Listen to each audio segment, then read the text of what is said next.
and I know we've done this, you've walked away from customers because you've realized they weren't a good fit. Coaches are like gloves. And as Jimmy Cochran once said, if the glove don't fit, you must acquit. Didn't make sense, but I was wired that way. So, at the end of my decision making, basically says, are you rebelling because you're a child? You're listening to the Transformed with Data podcast with Graeme Crawford, CEO of Crawford Macmillan. Graeme is here to share something he's genuinely passionate about. He's going to show you how data can completely change the outcome for both people and businesses. In each episode, he sits down with real people who've done incredible things with data. But don't worry, these aren't your typical dry case studies. Graeme and his guests bring you stories about leaders and innovators who saw something in their data that sparked a brand new reality. These are changes that tore through entire industries, upended company cultures, and sometimes even changed lives. So whether you're a data enthusiast or just curious about how to find the truth in your data, join Graeme as he discovers how data becomes more than just numbers. It becomes the spark that ignites real, meaningful change. Let's get started. Thanks for listening. Why do smart people make terrible business decisions? Today's guest has spent decades watching brilliant minds sabotage themselves, including mine, and he's here to explain why data isn't always the antidote unless you know how to use it properly. Glen Hellman is a startup veteran, executive coach, and trusted advisor to the National Science Foundation's innovation programs. From corporate boardrooms to STEM research labs, he's helped founders and scientists alike translate raw potential into real companies. Glen, hot off the press, was just selected as a top executive coach for 2026 by Inc. magazine. So congratulations, Glen. But what sets Glen apart is his obsession with decision-making and how ego, story, and selective data use can either fuel a rocket ship or crash it. In this episode, we're going to talk about why intelligence often works against you as a founder, the hidden narratives that warp our interpretation of data, and how to build a feedback loop that outperforms instinct. And if you've ever wondered why logic isn't enough, or why your biggest risk might be you, stay tuned. Here's Glen Hellman. Welcome, Glen. I appreciate the opportunity. Yeah, and congratulations again on the award yesterday as someone who benefits from your wonderful coaching. Thoroughly well deserved. It surprised me, but it was one of those good surprises. Good. Is there a ceremony or a certificate on its way? Yes, there is. It's on my website now. It's just sitting there on the front page of my website. So it doesn't get any more official than that. Why do smart people make bad business decisions? Because smart people have incredible ability to gather data, and too much data and the quest for a perfect decision gets in the way. In the world, there are satisfiers and optimizers. And the way you can actually tell them apart is go to a restaurant, look at a menu. The satisfizer looks at the menu for 20 seconds and has their pick. They see something, they like it, that's it. The optimizers look at the menu and say, I like that. Now let me see if there's something I like better. And let me see if there's something else I like better. And those people take 20 minutes to make their selection. So it's too much data presented to you at too much time, and intelligent people try to process all that data at the same time. If I listed 10 cities, and ask you to rate them from your favorite to your least favorite, if you tried to process them as 10 cities, you're going to fail. It's not going to be very accurate. The way to process 10 cities as your favorite is to take each one and rate it against the other and put a check mark on it so that you've rated each one against the other, and you come out with scores. Limited information, not too much data, simple on-off choices. Now, us dumb folks, we naturally do that. But you smart folks, eat all 10 and try to do them all. I like how you pre-categorized us both there, Glen. And I'm not trying to claim a high podium on this, but I have certainly sat in restaurants before and literally begged the serving staff to take the menu away from me. Such is it as paralyzing my ability to decide what I'm going to eat that day. I actually saw something similar to what you described, and I thought it was interesting at the time, but now with your logic behind it, makes more sense. I downloaded a new restaurant app to sort of mix your metaphors, analogies across each other, called Belly, Beli. It was recommended to me when I was down in Miami. It does just that. So everyone got restaurant ratings, and I was like, oh, how am I going to rate a restaurant? But instead, you when you go, it's like sideways thumb, up thumb, or down thumb, and then once you've done that, it says, do you like it more or less than this place that you've already been to? The smarter you are, the more cerebellum focused your decision making is. Unfortunately, humans don't make decisions with their cerebellums. We make it with the same part of our brain that we share with reptiles. Our ability to process language is in the cerebellum. The part of the brain that makes decisions, the reptilian brain, is not there. The reptilian brain is a simple binary engine. Yes, no, black, white, no grays. When we're really intelligent and we're cerebellum focused, we have a hard time feeding information to the part of the brain that makes a decision. Understanding how to process information and feed it to that part of the brain that is more simple, because that is where decisions are made. It's our job to simplify it and not overcomplicate it. So we talked about the mistake that people make overcomplicating. People's biological or preferential lean towards that. Like, what are some of the ways that somebody may combat that if they recognize the patterns that you're talking about of overcomplicating decisions, and I never thought I'd hear myself say this, collecting too much data? What are some of the ways that folks can combat it or fight against it? It's how you process or present it. So here's another thing. That part of the brain that makes decisions has no capacity for abstract thought. Really intelligent people think in abstractions. So when I'm trying to make a very complex decision and I'm doing it in my mind, it's very difficult to do. But if I say, what are the characteristics that will make this decision good for me? So let's say I'm buying a house, for instance.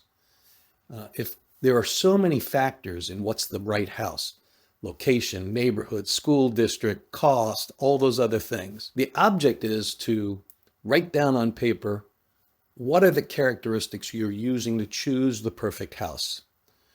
And then weight those characteristics in importance, and then look at it in paper so that when I look at a house and I say, okay, really like the look and design of the house, it's right in my budget, the school district sucks and I've got 3 kids, and I write down and do a score for that. When I see it on paper, instead of trying to decide on these things as an abstraction, I can come to decisions much better. But the first thing is, what are the characteristics? What are my priorities? And what are the weights of my choices? Right. Yeah, that makes sense. I love these real life examples. Easily identifiable examples we've got, because I think the parallels to business are very clear. Right? In all of the things that we've talked about, I just want to, before I go there, I want to share an alternate view on house searching. It's been a long time since I had to do it, and I hope it remains a long time because it's a painful process. But one of the things I read is that rather than people very often, even people who are effectively using the strategy you describe, are like, what are the most important things to me? Very often have a similar set of important things, and you touched on a few of them. Proximity to major work centers, quality of school district, etc., etc. Rather, I read that a better way to get better value for money, at least, is to list the top 3 things about a house that you would be okay with that other people are unlikely to tolerate. So the example that was used with me was, say you love trains, you're a train spotter, and you sleep very well at night. Then actually, rather than seeking school district and whatever else first, you should instead seek, where's a house near a railway line that's for sale? Because I am going to love that, and everyone else almost is going to hate that. So therefore, I'll get a much better house for my money. But again, it brings it down to that in that case, that's a singular focus on how do I get maximum value for money, which may not be important to all house buyers, right? I almost always use this with clients. And I think you and I may have discussed it, although we didn't create a rubric for it, but understanding who your perfect client is and coming out with a score of what's a bad client. So having the characteristics, like I want clients who are very similar, very homogeneous. Why? Because because there's a network effect. Right. If I have one good client, if I have 10 good clients in that who are homogeneous, play in the same sandbox, word of mouth resonates much louder. So there's a network effect. So that's one of my criteria, and it's high. Are they easy to work with? Or are they really difficult? How important is that? Am I taking too much of their wallet share? Is this going to be a strain for them? Hmm. What are the 5 characteristics that make a perfect customer? How important are they? And what's the score? Because I believe everybody does business with people they shouldn't do business with. And so when you do something like that, when you take it out of your abstract mind and turn it down to paper and look at it rationally and feed it in a form that your reptilian brain can process it, Right. then one of the things you'll find out or be able to do then is say, and I know we've done this, you've walked away from customers because you've realized they weren't a good fit. Hmm. Might have been good revenue, but revenue wasn't the top element in your decision-making process. Yeah, I totally understand that. And, to be clear as well, it's helped me reframe it as, just someone may be a bad customer for me or for whoever else. That doesn't make them bad people or a bad company. It's just a bad match, right? Between one thing or the other. You know what? I am a absolutely fantastic, one of the best. I mean, Inc. magazine says so. So I heard. Top coaches, but I'm not the best coach for everybody. Coaches are like gloves. And as Jimmy Cochran once said, if the glove don't fit, you must acquit. So you got to try a coach on and make sure that one, that you feel comfortable, that you trust them, and that you believe they have value to add. And coaches must try on clients as well. Yeah. Are they going to be transparent? Are they willing to be? Are they willing to actually bare their souls and be? Is the coach going to be judgmental? You don't want somebody who's going to judge you because you'll hold back a lot of information. Are you willing to be vulnerable? That's one of the things I look for in people. Yeah. By the way, I have a three bucket system for looking at customers. Tell me. The first bucket is I don't want to hire folks who know who's buried in the tomb of the unknown soldier. Oh, there are people who know who's buried there. That's very specific. I don't know. I can't remember being tested on that one, but I don't know. It's a metaphor. People who know everything, who can't learn. The second one is I will never hire somebody who doesn't know who's buried in Grant's tomb. Right. The third one is I want to work with people who want to know why is General Grant, President Grant, buried in Manhattan and not Arlington Cemetery. Oh, that is interesting. Are you willing to spoiler the answer for me? See, you just showed me why you're a good client. You have curiosity and you want to know. If you hadn't asked that question, not a good client. Yes. So at the time he died, your spouse was not allowed to be buried in Arlington Cemetery, and his wife wanted to be buried with him. He died in New York. New York actually offered money to build his tomb, and that's why he was not buried in Arlington Cemetery. A tourist destination for someone else to visit. It makes him special and unique as well. There's plenty of people buried in Arlington Cemetery for sure. But the key is that they have to. I'm looking for people who are curious, never know enough, are constant green and growing learners. I've got a good segue question for that about learning and action as a method of learning. So, how do you coach people to be willing to fail faster and embrace it, in fact, as a data collection exercise that guides the right path, without kind of falling apart in a world of failure? So for me, it's to judge the risk. What's the risk of failure? Very intelligent people who have gone through school and have gotten straight A's and have always had pats on the back are very afraid of failure. But if the failure is low risk, here's a low risk failure. I go into a flight simulator and they simulate that one of my 2 engines got hit by lightning and I've lost my hydraulics. That's a low risk failure, but you know what? When I go through it and now I'm on a real plane with real passengers, if I get hit with lightning, I have the muscle memory of what to do. Yeah. Same thing in business. Small failures are learning experiences. And it's like working in a simulator. You won't do it next time, and next time might be more important. But you've got to, first of all, you got to be willing to fail. If you're not willing to fail, you're going to be paralyzed. If you want to make perfect decisions, you're going to be paralyzed. The extra hours to take an 80% good solution to 100% is not worth it. I can share an example from you with you from this week, if you like, right? Which I think meets it nicely. Well, you'll know I've been messing around with my my funnel landing page website. I've been working on it for a week or so, and feasibly, like I think when I first started the business, I worked for 3 months on the website before I even showed it to anybody. But this time instead, did it for a week, and I'm also testing out paid ads on LinkedIn for the first time. So I put 5 different ones together. Only 1 week old, this landing page, and I said this is the best way to test this landing page is with traffic. And interestingly, as of this morning, the ads have a 4% click-through rate, which is incredible for a first kick on LinkedIn paid ads. LinkedIn actually say themselves that it usually takes 3 or 4 cycles before their insight tracking kicks in and they start actually serving your page to the right people.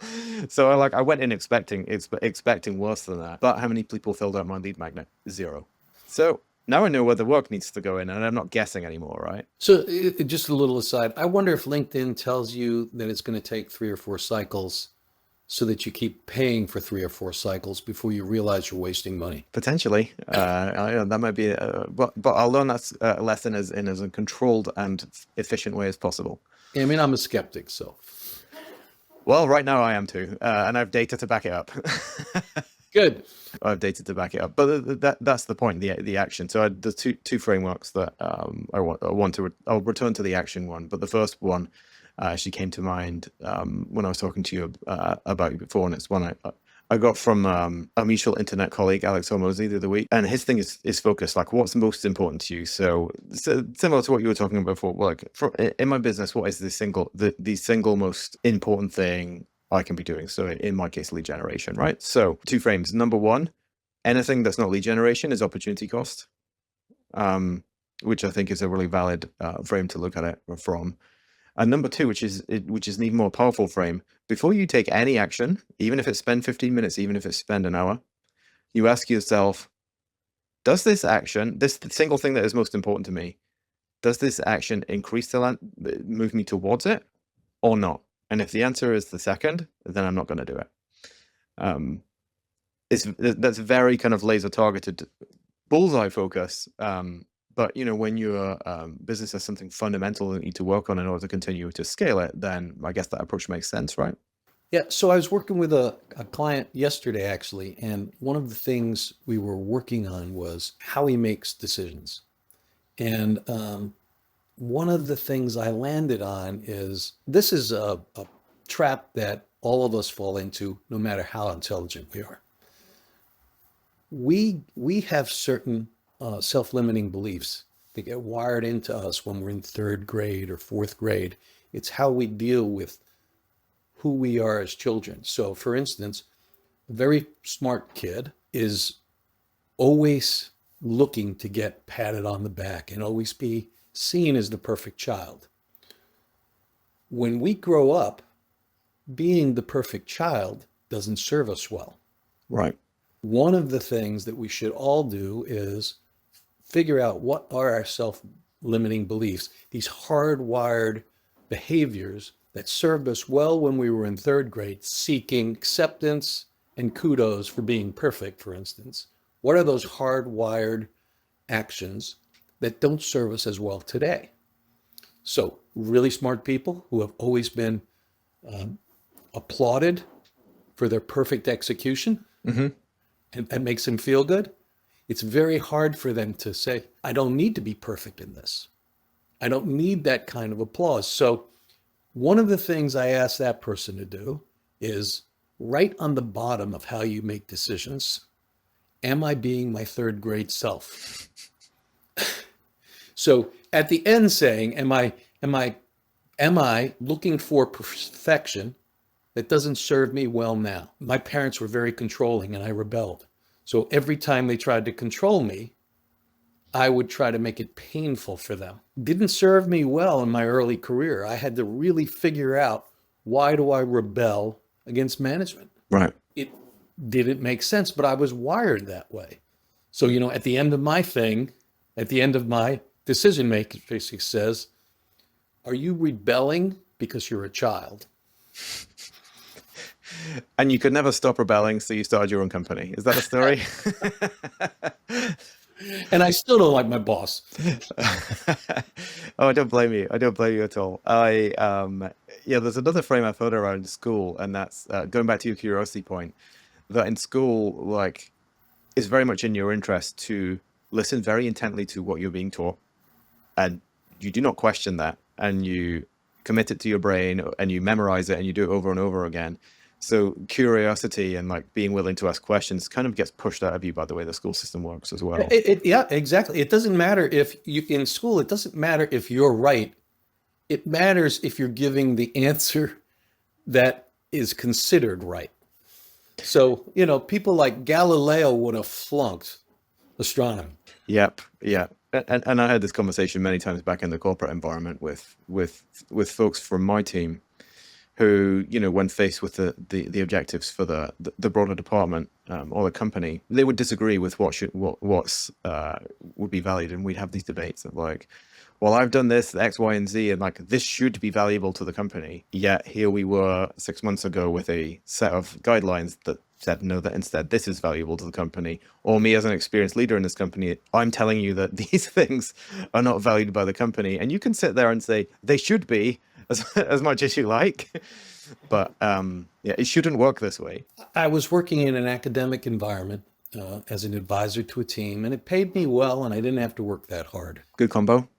Yet, one of the issues that I had with this team was I couldn't get them to list what success was and what their priorities were. And therefore, when they made decisions, they didn't run them against a rubric of, did it lead me to success? As a matter of fact, they didn't really have a rubric. They just talked in abstract terms. And so I had to walk away. I just had to walk away. I couldn't deal with, if you don't have a goal, you'll never get to the goal you don't have. I was talking with a colleague from the data consultancy industry just this morning, and he was talking about that situation, which he came across went into a client who wanted to get more value out of data, wanted better reporting. And yet same thing, he said, well, what are your strategic objectives? And I think he said, well, at best, those are a couple of, semi-aggressive KPIs and very focused, but this is certainly not a strategy or a set of objectives. The other interesting thing, again, back to memories from corporate life, is that I would always say to people, context is the king, right? So the more context you can get, the better. If you're going to plan your ascent up through the ranks of corporate America using the context that is given to everybody in the whole team, the overall leader's strategy presentation at the beginning of the year, then at best you're operating with the same information as everyone else, rather than going out to get more. And here I am back into my more data is better mode again. But Yep. And it's certainly true in this case. Like this data is a competitive advantage in a competitive environment. Like the more information you can get about what is truly important, right? Because I've seen this at many companies, both corporate, all sizes. The stated objectives may be different from the real objectives. Have you come across that as well? Absolutely. Because the stated objectives are corporate objectives, but everybody has personal objectives. I want to move back, though, to, I think you could never gather enough data to figure out how much data you need to make a perfect decision. I might be the right person to embark on that quest and tell you. But think about it. Can I ever have enough data? I think figuring out what the minimum amount of data to make a very high probability, not a perfect, but a high probability success is one of the keys to decision making. How much data do you need? And too much data is not the right answer. Do you think the perfect decision is possible in any context? I think with enough time, the perfect decision is possible. but I don't think anybody has enough time. So taking it to the other end of the spectrum, like we've talked so far about the, positive intent, looking at data the right way, and perhaps, the mistake then becomes looking too deeply into the data. Looking at the wrong data can also be a crime, or choosing to look at too narrow a subset of data can also be an issue. So do you come across founders or CEOs, I won't sugarcoat it because it's you, who are lying to themselves with data? Causation is not predicted by correlation. Correlation is not causation. And two of my favorite examples, iPhone adoption, including as it plateaus, perfectly correlates with the death of World War II veterans. Did the iPhone cause World War II veteran death? Hopefully not. At the age where World War II veterans happened to be at the right age to start dying as the iPhone was introduced and started being adopted. Another one, which is my favorite, is when Nick Cage was a very popular actor and was doing blockbusters, drowning deaths went up, absolutely correlated with the release of Nicolas Cage movies. Oh, it was his fault all along. It was. It was either that or the fact that blockbusters get released in summer and during Christmas vacation when more people are swimming. I think summer and swimming have a higher correlation and higher causation and correlation matrix than Nick Cage movies. I think the one I'd heard was similar, and it was ice cream sales and shark attacks. Exactly. Yeah. There's something separate in play in both of those, at work in both of those. But, so I think the lesson we both take from this is too much data can find correlations that don't matter. It's really figuring out what are the key principles. And, I am a big believer in 5 to 8 factors in any decision. CEOs, if you're still making big decisions based on outdated dashboard, conflicting numbers, and manual reports, then you're not leading with confidence. You're not alone. Most 5 million plus businesses have this exact struggle, and your tech stack and platforms feel like they're duct taped together. Worse, every week that goes by, you're still flying blind.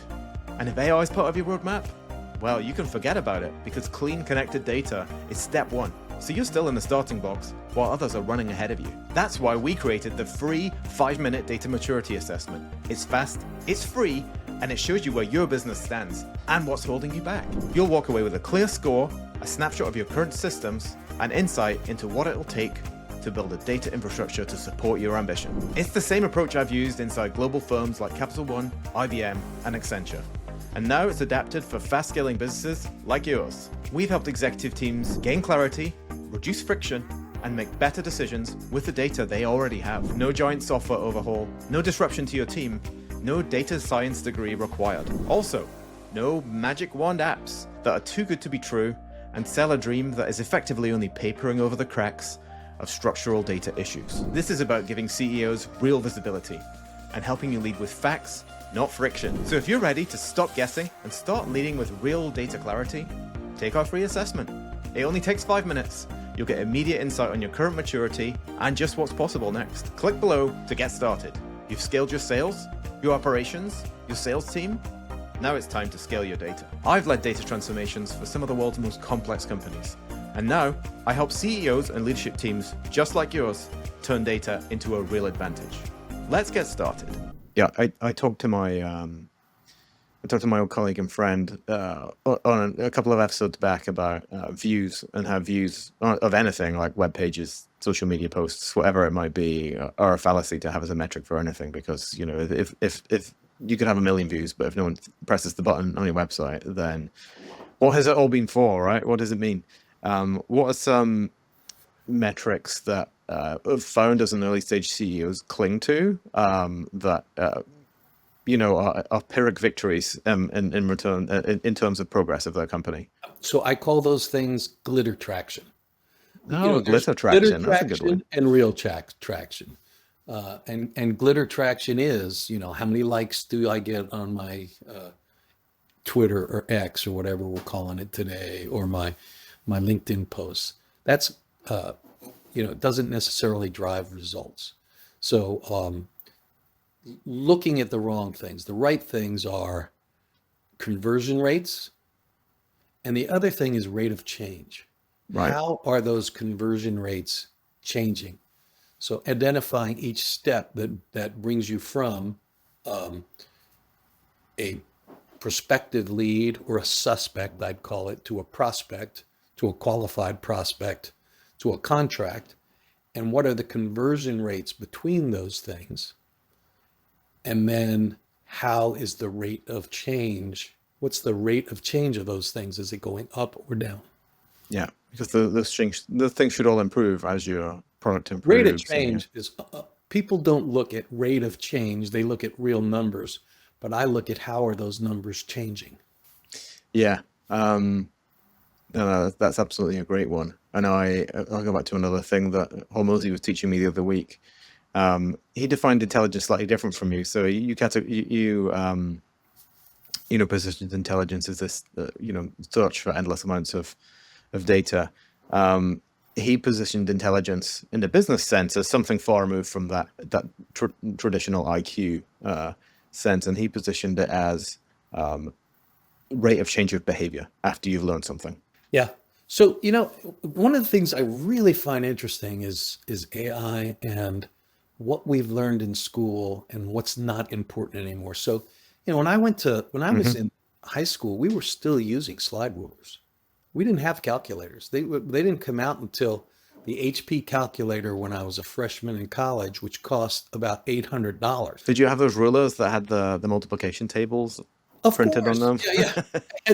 We had these square things. I forgot what they were.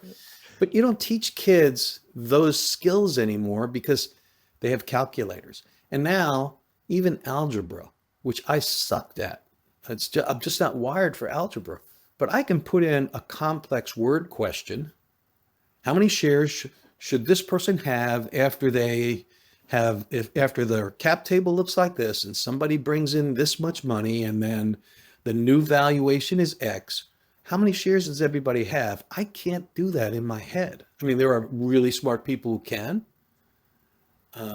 But really, I believe that the intelligence is being able to ask that question correctly, because now AI gives you the answer and gives you the algebraic equation. Yeah, I mean, back to what we said. Yeah, it walks you through it step by step as well. Yeah, so what are we going to teach our kids? We don't teach them how to do cursive anymore. Right? Yeah. My kids can hardly print. Yes. And they're in their 30s. They don't even know how to. I remember 5 years ago, one of my kids saying, "Dad, where does the stamp on an envelope go? On the left-hand corner or the right-hand corner?" So these things that we've learned that we think were natural and intelligent, with the tools that we're getting, I think that certain kinds of intelligence are going to be overrated. Yeah, no, I agree, or outdated even. And you get the odd exception, and I'd say that you mentioned cursive.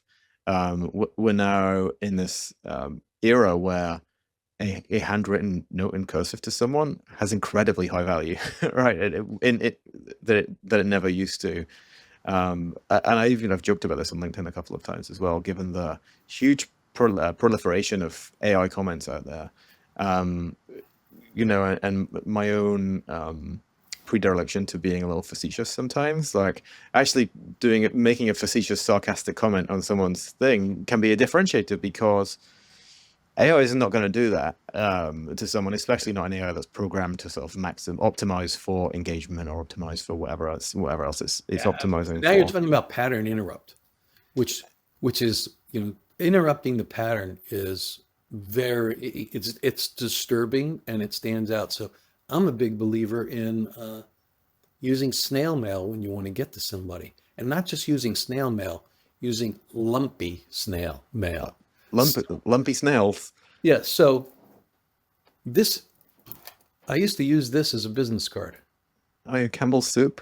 Nope. It looks like Campbell's soup, but it had my brand name and it's whoop ass. And I see. Yeah. So I'd send you a can of whoop ass because it was a box and you'd open it. It didn't cost me much. One of my greatest joys in life is to take the mail and before it gets in the house, throw the 90% of it in the recycle bin Yeah, I do the same. in the house. I just get so much joy out of that. Nobody throws lumpy mail into the box. And if it's interestingly enough, if it's really a pattern, like a can of whoop ass, because as a business coach, my idea is to challenge you to open a can of whoop ass on you in a gentle, caring way. So it works as well. Yeah, it's in theme. Yeah.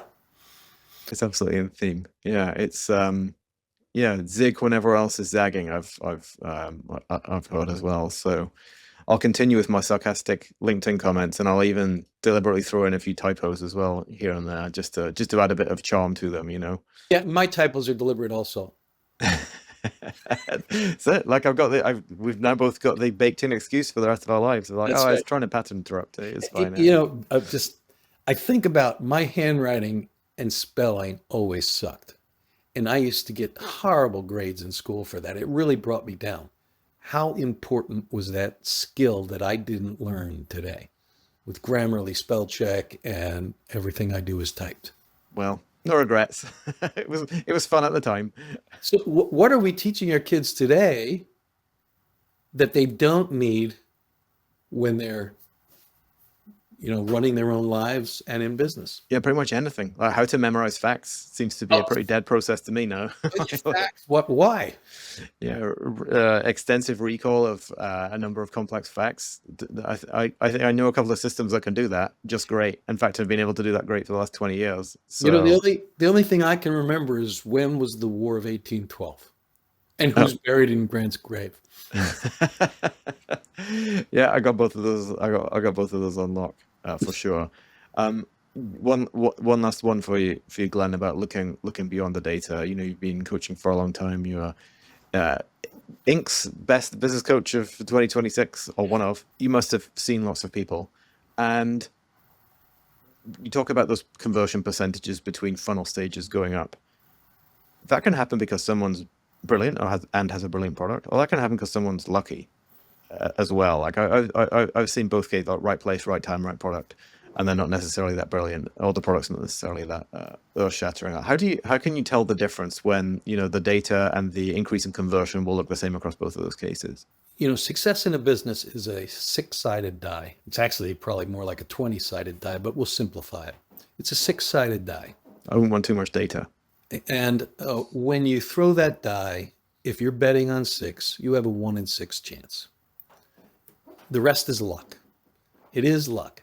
Now, if you're really smart and you apply your intelligence correctly, you get a 4-sided die.